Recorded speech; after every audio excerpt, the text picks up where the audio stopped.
गणेशाय नमः। ओम श्री सीतारामचंद्राभ्याम नमः। श्रीमद् वाल्मीकि रामायण युद्ध कांड सर्ग 1 से 4। सर्ग 1। हनुमान जी की प्रशंसा करके श्री राम का उन्हें हृदय से लगाना और समुद्र को पार करने के लिए चिंतित होना।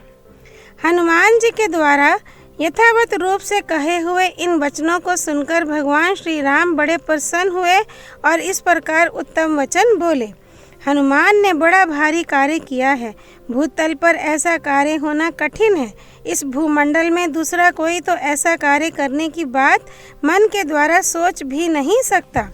गरुड़, वायु और हनुमान को छोड़कर दूसरे किसी को मैं ऐसा नहीं देखता जो महासागर को लांघ सके। देवता, दानव, यक्ष, गंधर्व, नाग और राक्षस, इनमें से किसी के लिए भी जिस पर आक्रमण करना असंभव है तथा जो रावण के द्वारा भली भांति सुरक्षित है, उस लंकापुरी में अपने बल के भरोसे प्रवेश करके कौन वहां से जीवित निकल सकता है। जो हनुमान के समान बल पराक्रम से संपन्न न हो, ऐसा कौन पुरुष राक्षसों द्वारा सुरक्षित अत्यंत दुर्जय लंका में प्रवेश कर सकता है। हनुमान ने समुद्र लंघन आदि कार्यों के द्वारा अपने पराक्रम के अनुरूप बल प्रकट करके एक सच्चे सेवक के योग्य सुग्रीव का बहुत बड़ा कार्य संपन्न किया है। जो सेवक स्वामी के द्वारा किसी दुष्कर कार्य में नियुक्त होने पर उसे पूरा करके तदनुरूप दूसरे कार्य को भी, यदि वह मुख्य कार्य का विरोधी ना हो, संपन्न करता है, वह सेवकों में उत्तम कहा गया है। जो एक कार्य में नियुक्त होकर योग्यता और सामर्थ्य होने पर भी स्वामी के दूसरे प्रिय कार्य को नहीं करता, स्वामी ने जितना कहा है उतना ही करके लौट आता है, वह मध्यम श्रेणी का सेवक बताया गया है। जो सेवक मालिक के किसी कार्य में नियुक्त होकर अपने में योग्यता और सामर्थ्य के होते हुए भी उसे सावधानी से पूरा नहीं करता, वह अधम कोटि का कहा गया है। हनुमान ने स्वामी के एक कार्य में नियुक्त होकर उसके साथ ही दूसरे महत्वपूर्ण कार्यों को भी पूरा किया। अपने गौरव में भी कमी नहीं आने दी, अपने आप को दूसरों की दृष्टि में छोटा नहीं बनने दिया और सुग्रीव को भी पूर्णतः संतुष्ट कर दिया। आज हनुमान ने विदेह नंदिनी सीता का पता लगाकर उन्हें अपनी आंखों देखकर धर्म के अनुसार मेरी, समस्त रघुवंश की और महाबली लक्ष्मण की भी रक्षा की है। आज मेरे पास पुरस्कार देने योग्य वस्तु का अभाव है। ये बात मेरे मन में बड़ी कसक पैदा कर रही है कि यहाँ जिसने मुझे ऐसा प्रिय संवाद सुनाया, उसका मैं कोई वैसा ही प्रिय कार्य नहीं कर पा रहा हूँ। इस समय इन महात्मा हनुमान को मैं केवल अपना प्रगाढ़ आलिंगन प्रदान करता हूँ, क्योंकि यही मेरा सर्वस्व है। ऐसा कहते कहते रघुनाथ जी के अंग प्रत्यंग प्रेम से पुलकित हो गए और उन्होंने अपनी आज्ञा के पालन में सफलता पाकर लौटे हुए पवित्र आत्मा हनुमान जी को हृदय से लगा लिया। फिर थोड़ी देर तक विचार करके रघुवंश शिरोमणि श्री राम ने वानर राज सुग्रीव को सुनाकर यह बात कही। बंधुओं, सीता की खोज का काम तो सुचारू रूप से संपन्न हो गया, किंतु समुद्र तक की दुस्तरता का विचार करके मेरे मन का उत्साह फिर नष्ट हो गया। महान जलराशि से परिपूर्ण समुद्र को पार करना तो बड़ा ही कठिन काम है। यहाँ एकत्र हुए ये वानर समुद्र के दक्षिण तट पर कैसे पहुँचेंगे? मेरी सीता ने भी यही संदेह उठाया था, जिसका वृत्तांत अभी अभी मुझसे कहा गया है। इन वानरों के समुद्र के पार जाने के विषय में जो प्रश्न खड़ा हुआ है, उसका वास्तविक उत्तर क्या है? हनुमान जी से ऐसा कहकर शत्रुसूदन महाबाहु श्री राम शोकाकुल होकर बड़ी चिंता में पड़ गए। श्री वाल्मीकि निर्मित आर्ष रामायण आदि काव्य के युद्ध कांड में पहला सर्ग पूरा हुआ। सर्ग 2। सुग्रीव का श्री राम को उत्साह प्रदान करना। इस प्रकार शोक से संतप्त हुए दशरथ नंदन श्री राम से सुग्रीव ने उनके शोक का निवारण करने वाली बात कही। वीरवर, आप दूसरे साधारण मनुष्यों की भांति क्यों संताप कर रहे हैं? आप इस तरह चिंतित ना हो। जैसे कृतघ्न पुरुष सौहार्द को त्याग देता है, उसी तरह आप भी इस संताप को छोड़ दें। रघुनंदन, जब सीता का समाचार मिल गया और शत्रु के निवास स्थान का पता लग गया, तब मुझे आपके इस दुख और चिंता का कोई कारण नहीं दिखाई देता। रघुकुल भूषण, आप बुद्धिमान, शास्त्रों के ज्ञाता, विचार कुशल और पंडित हैं। अतः कृतात्मा पुरुष की भांति इस अर्थ दूषक प्राकृत बुद्धि का परित्याग कर दीजिए।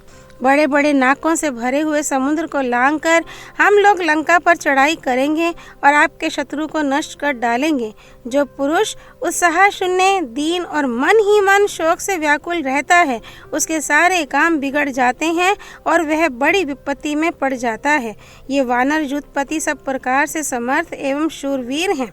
आपका प्रिय करने के लिए इनके मन में बड़ा उत्साह है।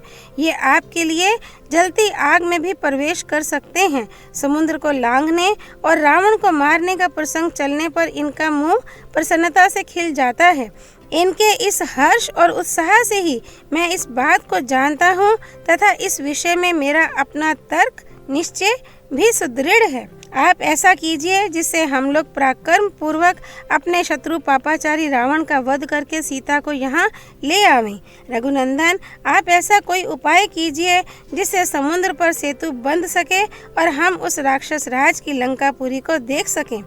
त्रिकूट पर्वत के शिखर पर बसी हुई लंकापुरी एक बार दिख जाए तो आप यह निश्चित समझिए कि युद्ध में रावण दिखाई दिया और मारा गया। वरुण के निवास भूत घोर समुद्र पर पुल बांधे बिना तो इंद्र सहित संपूर्ण देवता और असुर भी लंका को पद दलित नहीं कर सकते। अतः जब लंका के निकट तक समुद्र पर पुल बंध जाएगा तब हमारी सेना उस पार चली जाएगी। फिर तो आप यही समझिए कि अपनी जीत हो गई, क्योंकि इच्छानुसार रूप धारण करने वाले ये वानर युद्ध में बड़ी वीरता दिखलाने वाले हैं। अतः राजन, आप इस व्याकुल बुद्धि का आश्रय न लें, बुद्धि की इस व्याकुलता को त्याग दें, क्योंकि ये समस्त कार्यों को बिगाड़ देने वाली है और शोक इस जगत में पुरुष के शौर्य को नष्ट कर देता है। मनुष्य को जिसका आश्रय लेना चाहिए उस शौर्य का ही वह अवलंबन करे, क्योंकि वह कर्ता को शीघ्र ही अलंकृत कर देता है, उसके अभिष्ट फल की सिद्धि करा देता है। अतः महाप्राज्ञ श्री राम, आप इस समय तेज के साथ ही धैर्य का आश्रय लें।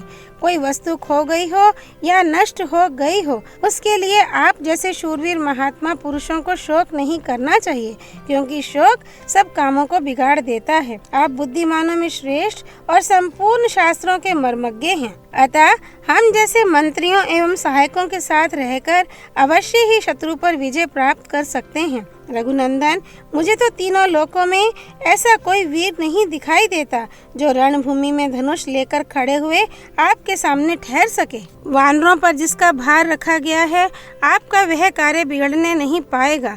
आप शीघ्र ही इस अक्षय समुद्र को पार करके सीता का दर्शन करेंगे।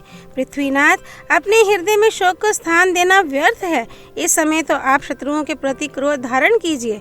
जो क्षत्रिय मंद क्रोध शून्य होते हैं उनसे कोई चेष्टा नहीं बन पाती, परंतु जो शत्रु के प्रति आवश्यक रोष से भरा होता है उससे सब डरते हैं। नदियों के स्वामी घोर समुद्र को पार करने के लिए क्या उपाय किया जाए, इस विषय में आप हमारे साथ बैठकर विचार कीजिए, क्योंकि आपकी बुद्धि बड़ी सूक्ष्म है। यदि हमारे सैनिक समुद्र को लांघ गए तो यही निश्चय रखिए कि अपनी जीत अवश्य होगी। सारी सेना का समुद्र के उस पार पहुँच जाना ही अपनी विजय समझिए।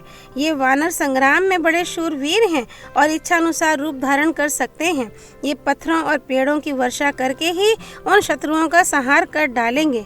शत्रुसूदन श्री राम, यदि किसी प्रकार मैं इस वानर सेना को समुद्र के उस पार पहुंची देख सकूं, तो मैं रावण को युद्ध में मरा हुआ ही समझता हूं। बहुत कहने से क्या लाभ। मेरा तो विश्वास है कि आप सर्वथा विजयी होंगे, क्योंकि मुझे ऐसे ही शकुन दिखाई देते हैं और मेरा हृदय भी हर्ष एवं उत्साह से भरा है। श्री वाल्मीकि निर्मित आर्ष रामायण आदि काव्य के युद्ध कांड में दूसरा सर्ग पूरा हुआ। सर्ग 3, हनुमान जी का लंका के दुर्ग, फाटक, सेना विभाग और संक्रम आदि का वर्णन करके भगवान श्री राम से सेना को कूच करने की आज्ञा देने के लिए प्रार्थना करना। सुग्रीव के ये युक्ति युक्त और उत्तम अभिप्राय से पूर्ण वचन सुनकर श्री रामचंद्र जी ने उन्हें स्वीकार किया और फिर हनुमान जी से कहा, मैं तपस्या से पुल बांधकर और समुद्र को सुखाकर सब प्रकार से महासागर को लांघ जाने में समर्थ हूँ। वानर वीर, तुम मुझे ये तो बताओ कि उस दुर्गम लंकापुरी के कितने दुर्ग हैं। मैं देखे हुए के समान उसका सारा विवरण स्पष्ट रूप से जानना चाहता हूँ। तुमने रावण की सेना का परिमाण पुरी के दरवाजों को दुर्गम बनाने के साधन, लंका की रक्षा के उपाय तथा राक्षसों के भवन, इन सबको सुख पूर्वक यथावत रूप से वहाँ देखा है। अतः इन सब का ठीक ठीक वर्णन करो, क्योंकि तुम सब प्रकार से कुशल हो। श्री रघुनाथ जी का यह वचन सुनकर वाणी के मर्म को समझने वाले विद्वानों में श्रेष्ठ पवन कुमार हनुमान ने श्री राम से फिर कहा, भगवान सुनिए, मैं सब बातें बता रहा हूँ। लंका के दुर्ग किस विधि से बने हैं, किस प्रकार लंकापुरी की रक्षा की व्यवस्था की गई है, किस तरह वह सेनाओं से सुरक्षित है, रावण के तेज से प्रभावित हो राक्षस उसके प्रति कैसा स्नेह रखते हैं, लंका की समृद्धि कितनी उत्तम है, समुद्र कितना भयंकर है, पैदल सैनिकों का विभाग करके कहाँ कितने सैनिक रखे गए हैं और वहाँ के वाहनों की कितनी संख्या है, इन सब बातों का मैं वर्णन करूँगा। ऐसा कहकर कपिश्रेष्ठ हनुमान ने वहाँ की बातों को ठीक ठीक बताना आरंभ किया। प्रभो, लंकापुरी हर्ष और आमोद प्रमोद से पूर्ण है। वह विशालपुरी मतवाले हाथियों से व्याप्त तथा असंख्य रथों से भरी हुई है। राक्षसों के समुदाय सदा उसमें निवास करते हैं। उस पुरी के 4 बड़े बड़े दरवाजे हैं जो बहुत लंबे चौड़े हैं। उनमें बहुत मजबूत किवाड़ लगे हैं और मोटी मोटी अर्गलाएं हैं। उन दरवाजों पर बड़े विशाल और प्रबल यंत्र लगे हैं जो तीर और पत्थरों के गोले बरसाते हैं। उनके द्वारा आक्रमण करने वाली शत्रु सेना को आगे बढ़ने से रोका जाता है। जिन्हें वीर राक्षस गणों ने बनाया है, जो काले लोहे की बनी हुई भयंकर और तीखी हैं तथा जिनका अच्छी तरह संस्कार किया गया है। ऐसी सैकड़ों शतघनियां लोहे के कांटों से भरी हुई 4 हाथ लंबी गदाएं उन दरवाजों पर सजाकर रखी गई हैं। उस पुरी के चारों ओर सोने का बना हुआ बहुत ऊंचा परकोटा है, जिसको तोड़ना बहुत ही कठिन है। उसमें मणि, मूंगे, नीलम और मोतियों का काम किया गया है। परकोटों के चारों ओर महाभयंकर शत्रुओं का महान अमंगल करने वाली ठंडे जल से भरी हुई और अगाध गहराई से युक्त कई खाइयां बनी हुई हैं, जिनमें ग्राह और बड़े बड़े मत्स्य निवास करते हैं। उक्त चारों दरवाजों के सामने उन खाइयों पर मचानों के रूप में 4 संक्रम लकड़ी के पुल हैं जो बहुत ही विस्तृत हैं। उनमें बहुत से बड़े बड़े यंत्र लगे हुए हैं और उनके आसपास परकोटे पर बने हुए मकानों की पंक्तियां हैं। जब शत्रु की सेना आती है तब यंत्रों के द्वारा उन संक्रमों की रक्षा की जाती है तथा उन यंत्रों के द्वारा ही उन्हें सब और खाइयों में गिरा दिया जाता है और वहां पहुंची हुई शत्रु सेनाओं को भी सब और फेंक दिया जाता है। उनमें से एक संक्रम तो बड़ा ही सुदृढ़ और अभेद्य है।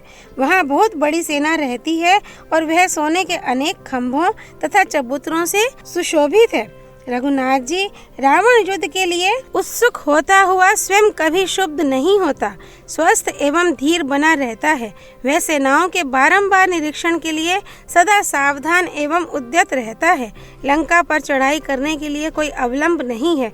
वह पूरी देवताओं के लिए भी दुर्गम और बड़ी भयावनी है। उसके चारों ओर नदी, पर्वत, वन और कृत्रिम खाई, परकोटा आदि ये 4 प्रकार के दुर्ग हैं। रघुनंदन, वह बहुत दूर तक फैले हुए समुद्र के दक्षिण किनारे पर बसी हुई है। वहां जाने के लिए नाव का भी मार्ग नहीं है, क्योंकि उसमें लक्ष्य का भी किसी प्रकार पता रहना संभव नहीं है। वह दुर्गम पुरी पर्वत के शिखर पर बसाई गई है और देवपुरी के समान सुंदर दिखाई देती है। हाथी घोड़ों से भरी हुई वह लंका अत्यंत दुर्जय है। खाइयां, शतघनियां और तरह तरह के यंत्र दुरात्मा रावण की उस लंका नगरी की शोभा बढ़ाते हैं। लंका के पूर्व द्वार पर 10,000 राक्षस रहते हैं, जो सब के सब हाथों में शूल धारण करते हैं। वे अत्यंत दुर्जय और युद्ध के मुहाने पर तलवारों से जूझने वाले हैं। लंका के दक्षिण द्वार पर चतुरंगिणी सेना के साथ 1 लाख राक्षस योद्धा डटे रहते हैं। वहाँ के सैनिक भी बड़े बहादुर हैं। पुरी के पश्चिम द्वार पर 10 लाख राक्षस निवास करते हैं। वे सब के सब ढाल और तलवार धारण करते हैं तथा संपूर्ण अस्त्रों के ज्ञान में निपुण हैं। उस पुरी के उत्तर द्वार पर एक अर्बुद 10 करोड़ राक्षस रहते हैं, जिनमें से कुछ तो रथी हैं और कुछ घुड़सवार। वे सभी उत्तम कुल में उत्पन्न और अपनी वीरता के लिए प्रशंसित हैं। लंका के मध्य भाग की छावनी में सैकड़ों सहस्त्र दुर्जय राक्षस रहते हैं, जिनकी संख्या 1 करोड़ से अधिक है, किंतु मैंने उन सब संक्रमणों को तोड़ डाला है, खाइयाँ पाट दी हैं, लंकापुरी को जला दिया है और उसके परकोटों को भी धराशायी कर दिया है। इतना ही नहीं, वहाँ की विशालकाय राक्षसों की सेना का 1/4 भाग नष्ट कर डाला है। हम लोग किसी न किसी मार्ग या उपाय से एक बार समुद्र को पार कर लें, फिर तो लंका को वानरों के द्वारा नष्ट हुई ही समझिए। अंगद, द्विविद, मैंद, जामवान, पनस, नल और सेनापति नील, इतने ही वानर लंका विजय करने के लिए पर्याप्त हैं। बाकी सेना लेकर आपको क्या करना है? रघुनंदन, ये अंगद आदि वीर आकाश में उछलते कूदते हुए रावण की महापुरी लंका में पहुंचकर उसे पर्वत, वन, खाई, दरवाजे, परकोटे और मकानों सहित नष्ट करके सीता जी को यहाँ ले आएंगे। ऐसा समझकर आप शीघ्र ही समस्त सैनिकों को संपूर्ण आवश्यक वस्तुओं का संग्रह करके कूच करने की आज्ञा दीजिए और उचित मुहूर्त से प्रस्थान की इच्छा कीजिए। श्री वाल्मीकि निर्मित आर्ष रामायण आदि काव्य के युद्ध कांड में 3रा सर्ग पूरा हुआ। सर्ग 4। श्री राम आदि के साथ वानर सेना का प्रस्थान और समुद्र तट पर उसका पड़ाव। हनुमान जी के वचनों को कर्मशः यथावत रूप से सुनकर सत्य पराक्रमी महातेजस्वी भगवान श्री राम ने कहा, हनुमान, मैं तुमसे सच कहता हूँ, तुमने उस भयानक राक्षस की जिस लंकापुरी का वर्णन किया है उसे मैं शीघ्र ही नष्ट कर डालूंगा। सुग्रीव, तुम इसी मुहूर्त में प्रस्थान की तैयारी करो। सूर्य देव दिन के मध्य भाग में जा पहुँचे हैं, इसलिए इस विजय नामक मुहूर्त में हमारी यात्रा उपयुक्त होगी। रावण सीता को हर कर ले जाए, किंतु वह जीवित बचकर कहाँ जाएगा? सिद्ध आदि के मुंह से लंका पर मेरी चढ़ाई का समाचार सुनकर सीता को अपने जीवन की आशा बंध जाएगी। ठीक उसी तरह जैसे जीवन का अंत उपस्थित होने पर यदि रोगी अमृत तत्व के साधन भूत दिव्य औषधि का स्पर्श कर ले अथवा अमृतोपम द्रवभूत औषधि को पी ले तो उसे जीने की आशा हो जाती है। आज उत्तरा फाल्गुनी नामक नक्षत्र है, कल चंद्रमा का हस्त नक्षत्र से योग होगा, इसलिए सुग्रीव, हम लोग आज ही सारी सेनाओं के साथ यात्रा कर दें। इस समय जो शकुन प्रकट हो रहे हैं और जिन्हें मैं देख रहा हूँ, उनसे ये विश्वास होता है कि मैं अवश्य ही रावण का वध करके जनक नंदिनी सीता को ले आऊँगा। इसके सिवा मेरी दाहिनी आंख का ऊपरी भाग फड़क रहा है, वह भी मानो मेरी विजय प्राप्ति और मनोरथ सिद्धि को सूचित कर रहा है। ये सुनकर वानरराज सुग्रीव तथा लक्ष्मण ने भी उनका बड़ा आदर किया। तत्पश्चात अर्थवेता, नीति निपुण धर्मात्मा श्री राम ने फिर कहा, इस सेना के आगे आगे 1 लाख वेगवान वानरों से घिरे हुए सेनापति नील मार्ग देखने के लिए चलें। सेनापति नील, तुम सारी सेना को ऐसे मार्ग से शीघ्रता पूर्वक ले चलो जिसमें फल मूल की अधिकता हो, शीतल छाया से युक्त सघन वन हो, ठंडा जल मिल सके और मधु भी उपलब्ध हो सके। संभव है दुरात्मा राक्षस रास्ते के फल मूल और जल को विष आदि से दूषित कर दें, अतः तुम मार्ग में सतत सावधान रहकर उनसे इन वस्तुओं की रक्षा करना। वानरों को चाहिए कि जहाँ गड्ढे, दुर्गम वन और साधारण जंगल हों, वहाँ सब और कूद फांद कर ये देखते रहें कि कहीं शत्रुओं की सेना तो नहीं छिपी है। ऐसा न हो कि हम आगे निकल जाएं और शत्रु अकस्मात पीछे से आक्रमण कर दे। जिस सेना में बाल, वृद्ध आदि के कारण दुर्बलता हो, वह यहाँ किष्किंधा में ही रह जाए, क्योंकि हमारा यह युद्ध रूपी कृत्य बड़ा भयंकर है। अतः इसके लिए बल विक्रम संपन्न सेना को ही यात्रा करनी चाहिए। सैकड़ों और हजारों महाबली कपि केसरी वीर महासागर की जलराशि के समान भयंकर एवं अपार वानर सेना के अग्रभाग को अपने साथ आगे बढ़ाए चलें। पर्वत के समान विशाल का एक गज महाबली गवे तथा मतवाले सांड की भांति पराक्रमी गवाक्ष सेना के आगे आगे चलें। उछल कूद कर चलने वाले कपियों के पालक वानर शिरोमणि ऋषभ इस वानर सेना के दाहिने भाग की रक्षा करते हुए चलें। गंध हस्ती के समान दुर्जय और वेगशाली वानर गंधमादन इस वानर वाहिनी के वाम भाग में रहकर इसकी रक्षा करते हुए आगे बढ़ें।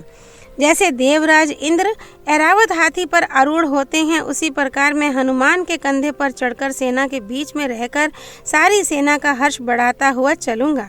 जैसे धनाध्यक्ष कुबेर सार्वभौम नामक दिग्गज की पीठ पर बैठकर यात्रा करते हैं, उसी प्रकार काल के समान पराक्रमी लक्ष्मण अंगद पर आरूढ़ होकर यात्रा करें। महाबाहु ऋक्षराज जामवान, सुषेण और वानर वेगदर्शी ये तीनों वानर सेना के पृष्ठ भाग की रक्षा करें। रघुनाथ जी का यह वचन सुनकर महापराक्रमी वानर शिरोमणि सेनापति सुग्रीव ने उन वानरों को यथोचित आज्ञा दी। तब वे समस्त महाबली वानरगण अपनी गुफाओं और शिखरों से शीघ्र ही निकलकर उछलते कूदते हुए चलने लगे। तत्पश्चात वानरराज सुग्रीव और लक्ष्मण के सादर अनुरोध करने पर सेना सहित धर्मात्मा श्री रामचंद्र जी दक्षिण दिशा की ओर प्रस्थित हुए।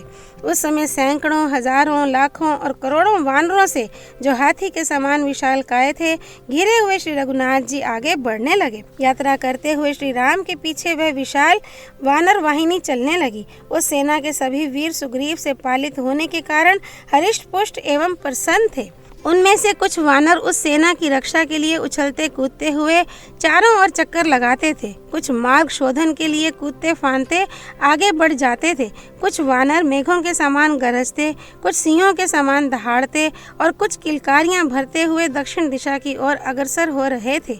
वे सुगंधित मधु पीते और मीठे फल खाते हुए मंजरी पुंज धारण करने वाले विशाल वृक्षों को उखाड़कर कंधों पर लिए चल रहे थे। कुछ मतवाले वानर विनोद के लिए एक दूसरे को ढो रहे थे।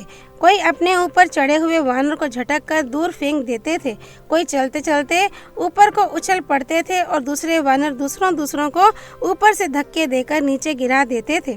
श्री रघुनाथ जी के समीप चलते हुए वानर ये कहते हुए गर्जना करते थे कि हमें रावण को मार डालना चाहिए, समस्त निशाचरों का भी संहार कर देना चाहिए। सबसे आगे ऋषभ, नील और वीर, कुमुद ये बहुसंख्यक वानरों के साथ रास्ता ठीक करते जाते थे। सेना के मध्य भाग में राजा सुग्रीव, श्री राम और लक्ष्मण ये तीनों शत्रुसूदन वीर अनेक बलशाली एवं भयंकर वानरों से घिरे हुए चल रहे थे। शतबली नाम का एक वीर वानर 10 करोड़ वानरों के साथ अकेला ही सारी सेना को अपने नियंत्रण में रखकर उसकी रक्षा करता था। 100 करोड़ वानरों से घिरे हुए केसरी और पन्नस ये सेना के एक दक्षिण भाग की तथा बहुत से वानर सैनिकों को साथ लिए गज और अर्क ये उस वानर सेना के दूसरे वाम भाग की रक्षा करते थे। बहुसंख्यक भालुओं से घिरे हुए सुषेण और जामवान ये दोनों सुग्रीव को आगे करके सेना के पिछले भाग की रक्षा कर रहे थे। उन सब के सेनापति कपिश्रेष्ठ वानर शिरोमणि वीरवर नील उस सेना की सब ओर से रक्षा एवं नियंत्रण कर रहे थे। दरिमुख, प्रजंग, जंभ और रभस ये वीर सब ओर से वानरों को शीघ्र आगे बढ़ने की प्रेरणा देते हुए चल रहे थे। इस प्रकार वे बलोन्मत्त कपि केसरी वीर बराबर आगे बढ़ते गए। चलते चलते उन्होंने पर्वत श्रेष्ठ सहगिरी को देखा, जिसके आसपास और भी सैकड़ों पर्वत थे।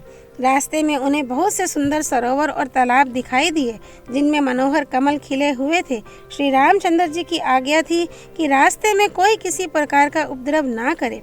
भयंकर कोप वाले श्री रामचंद्र जी के इस आदेश को जानकर समुद्र के जल प्रवाह की भांति अपार एवं भयंकर दिखाई देने वाली वे विशाल वानर सेना भयभीत सी होकर नगरों के समीपवर्ती स्थानों और जनपदों को दूर से ही छोड़ती चली जा रही थी। विकट गर्जना करने के कारण भयानक शब्द वाले समुद्र की भांति वह महाघोर जान पड़ती थी। वे सभी शूरवीर कपिकुंजर हांग के गए अच्छे घोड़ों की भांति उछलते कूदते हुए तुरंत ही दशरथ नंदन श्री राम के पास पहुंच जाते थे। हनुमान और अंगद इन 2 वानर वीरों द्वारा ढोए जाते हुए वे नरश्रेष्ठ श्री राम और लक्ष्मण, शुक्र और बृहस्पति इन 2 महाग्रहों से संयुक्त हुए चंद्रमा और सूर्य के समान शोभा पा रहे थे। उस समय वानरराज सुग्रीव और लक्ष्मण से सम्मानित हुए धर्मात्मा श्री राम सेना सहित दक्षिण दिशा की ओर बढ़े जा रहे थे।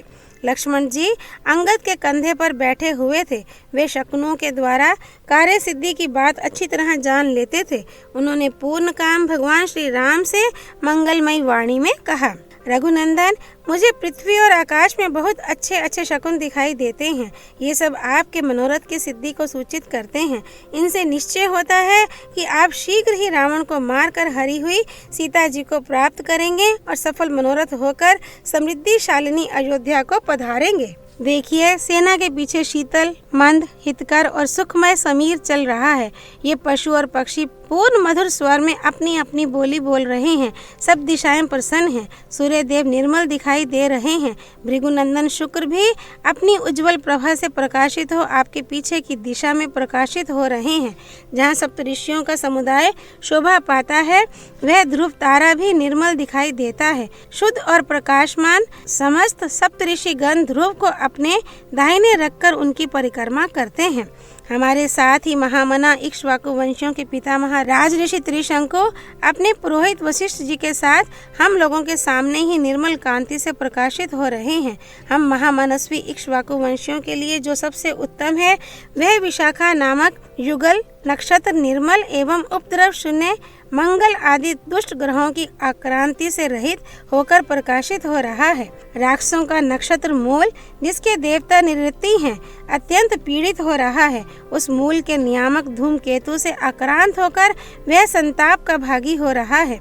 ये सब कुछ राक्षसों के विनाश के लिए ही उपस्थित हुआ है, क्योंकि जो लोग कालपाश में बंधे होते हैं उन्हीं का नक्षत्र समयानुसार ग्रहों से पीड़ित होता है। जल स्वच्छ और उत्तम रस से पूर्ण दिखाई देता है। जंगलों में पर्याप्त फल उपलब्ध होते हैं। सुगंधित वायु अधिक तीव्र गति से नहीं बह रही है और वृक्षों में ऋतुओं के अनुसार फूल लगे हुए हैं। प्रभो, व्यूपद वानरी सेना बड़ी शोभा संपन्न जान पड़ती है। तारकामय संग्राम के अवसर पर देवताओं की सेनाएं जिस तरह उत्साह से संपन्न थी, उसी प्रकार आज ये वानर सेनाएं भी हैं। अरे, ऐसे शुभ लक्षण देखकर आपको प्रसन्न होना चाहिए। अपने भाई श्री राम को आश्वासन देते हुए हर्ष से भरे सुमित्रा कुमार लक्ष्मण जब इस प्रकार कह रहे थे, उस समय वानरों की सेना वहां की सारी भूमि को घेरकर आगे बढ़ने लगी। उस सेना में कुछ रीछ थे और कुछ सिंह के समान पराक्रमी वानर। नख और दांत ही उनके शस्त्र थे। वे सभी वानर सैनिक हाथों और पैरों की अंगुलियों से बड़ी धूल उड़ा रहे थे। उनकी उड़ाई हुई उस भयंकर धूल ने सूर्य की प्रभा को ढककर संपूर्ण जगत को छिपा सा दिया। वह भयानक वानर सेना पर्वत, वन और आकाश सहित दक्षिण दिशा को आच्छादित सी करती हुई उसी तरह आगे बढ़ रही थी जैसे मेघों की घटा आकाश को ढककर अग्रसर होती है। वह वानरी सेना जब किसी नदी को पार करती थी, उस समय लगातार कई योजनों तक उसकी समस्त धाराएं उल्टी बहने लगती थी। वह विशाल सेना निर्मल जल वाले सरोवर, वृक्षों से ढके हुए पर्वत, भूमि के समतल प्रदेश और फलों से भरे हुए वन, इन सभी स्थानों के मध्य में इधर उधर तथा ऊपर नीचे सब ओर की सारी भूमि को घेरकर चल रही थी। उस सेना के सभी वानर प्रसन्नमुख तथा वायु के समान वेग वाले थे। रघुनाथ जी की कार्य सिद्धि के लिए उनका पराक्रम उबला पड़ता था। वे जवानी के जोश और अभिमान जनित दर्प के कारण रास्ते में एक दूसरे को उत्साह, पराक्रम तथा नाना प्रकार के बल संबंधी उत्कर्ष दिखा रहे थे। उनमें से कोई तो बड़ी तेजी से भूतल पर चलते थे और दूसरे उछलकर आकाश में उड़ जाते थे। कितने ही वनवासी वानर किलकारियां भरते, पृथ्वी पर अपनी पूंछ फटकारते और पैर पटकते थे।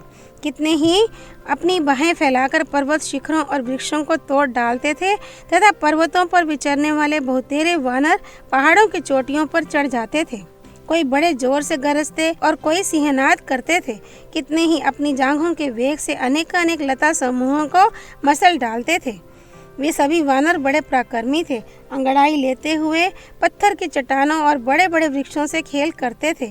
उन सहस्त्रों, लाखों और करोड़ों वानरों से घिरी हुई सारी पृथ्वी बड़ी शोभा पाती थी। इस प्रकार वह विशाल वानर सेना दिन रात चलती रही। सुग्रीव से सुरक्षित सभी वानर हरिष्ट पुष्ट और प्रसन्न थे। सभी बड़ी उतावली के साथ चल रहे थे। सभी युद्ध का अभिनंदन करने वाले थे और सभी सीता जी को रावण की कैद से छुड़ाना चाहते थे। इसलिए उन्होंने रास्ते में कहीं 2 घड़ी भी विश्राम नहीं लिया। चलते चलते घने वृक्षों से व्याप्त और अनेकानेक काननों से संयुक्त सहे पर्वत के पास पहुंचकर वे सब वानर उसके ऊपर चढ़ गए। श्री रामचंद्र जी सह और मल्ले के विचित्र काननों, नदियों और झरनों की शोभा देखते हुए यात्रा कर रहे थे। वे वानर मार्ग में मिले हुए चंपा, तिलक, आम, अशोक, सिंधुवार, तिनिश और करवीर आदि वृक्षों को तोड़ देते थे। उछल उछल कर चलने वाले वे वानर सैनिक रास्ते के अंकोल, करंज, पाकड़, बरगद, जामुन, आंवले और नीप आदि वृक्षों को भी तोड़ डालते थे।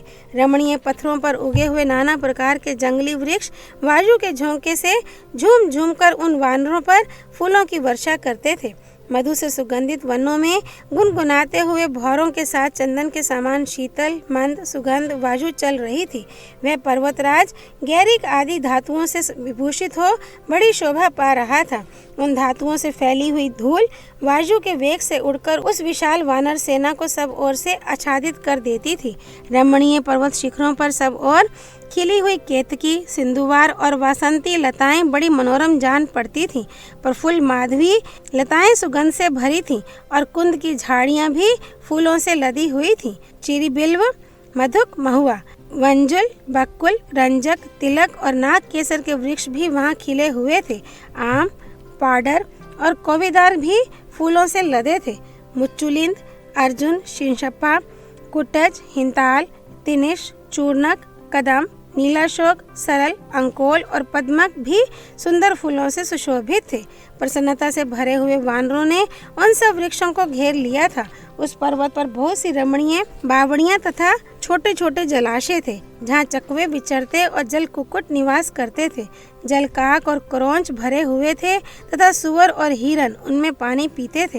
रीछ, तरक्षु, लक्कड़बग्गे, सिंही, भयंकर बाघ तथा बहुसंख्यक दुष्ट हाथी जो बड़े भीषण थे, सब ओर से आकर उन जलाशयों का सेवन करते थे। खिले हुए सुगंधित कमल, कुमुद, उत्पल तथा जल में होने वाले भांति भांति के अन्य पुष्पों से वहाँ के जलाशय बड़े रमणीय दिखाई देते थे। उस पर्वत के शिखरों पर नाना प्रकार के पक्षी कलरव करते थे। वानर उन जलाशयों में नहाते, पानी पीते और जल में क्रीड़ा करते थे। वे आपस में एक दूसरे पर पानी भी उछालते थे। कुछ वानर पर्वत पर चढ़कर वहाँ के वृक्षों के अमृत तुल्य मीठे फलों, मूलों और फूलों को तोड़ते थे। मधु के समान वर्ण वाले कितने ही मदमत वानर वृक्षों में लटके और एक एक द्रोण शहद से भरे हुए मधु के छत्तों को तोड़कर उनका मधु पी लेते और स्वस्थ संतुष्ट होकर चलते थे। पेड़ों को तोड़ते, लताओं को खींचते और बड़े बड़े पर्वतों को प्रतिध्वनित करते हुए वे श्रेष्ठ वानर तीव्र गति से आगे बढ़ रहे थे। दूसरे वानर दर्प में भरकर वृक्षों से मधु के छत्ते उतार लेते और जोर जोर से गर्जना करते थे। कुछ वानर वृक्षों पर चढ़ जाते और कुछ मधु पीने लगते थे। उन वानर शिरोमणियों से भरी हुई वहाँ की भूमि पके हुए बाल वाले कलमी धानों की क्यारियों से ढकी हुई धरती के समान सुशोभित हो रही थी। कमल नयन महाबाहु श्री रामचंद्र जी महेंद्र पर्वत के पास पहुंचकर भांति भांति के वृक्षों से सुशोभित उसके शिखर पर चढ़ गए। महेंद्र पर्वत के शिखर पर आरूढ़ हो दशरथ नंदन भगवान श्री राम ने कछुओं और मत्स्यों से भरे हुए समुद्र को देखा। इस प्रकार वे सह तथा मल्ले को लांघकर क्रमशः महेंद्र पर्वत के समीपवर्ती समुद्र के तट पर जा पहुँचे, जहाँ बड़ा भयंकर शब्द हो रहा था। उस पर्वत से उतरकर भक्तों के मन को रमाने वालों में श्रेष्ठ भगवान श्री राम सुग्रीव और लक्ष्मण के साथ शीघ्र ही सागर तटवर्ती परम उत्तम वन में जा पहुँचे, जहाँ सहसा उठी हुई जल की तरंगों से प्रस्तर की शिलाएं धुल गई थीं। उस विस्तृत सिंधु तट पर पहुंचकर श्री राम ने कहा, सुग्रीव, लो हम सब लोग समुद्र के किनारे तो आ गए। अब यहाँ मन में फिर वही चिंता उत्पन्न हो गई जो हमारे सामने पहले उपस्थित थी। इससे आगे तो यह सरिताओं का स्वामी महासागर ही विद्यमान है, जिसका कहीं पार नहीं दिखाई देता। अब बिना किसी समुचित उपाय के सागर को पार करना असंभव है।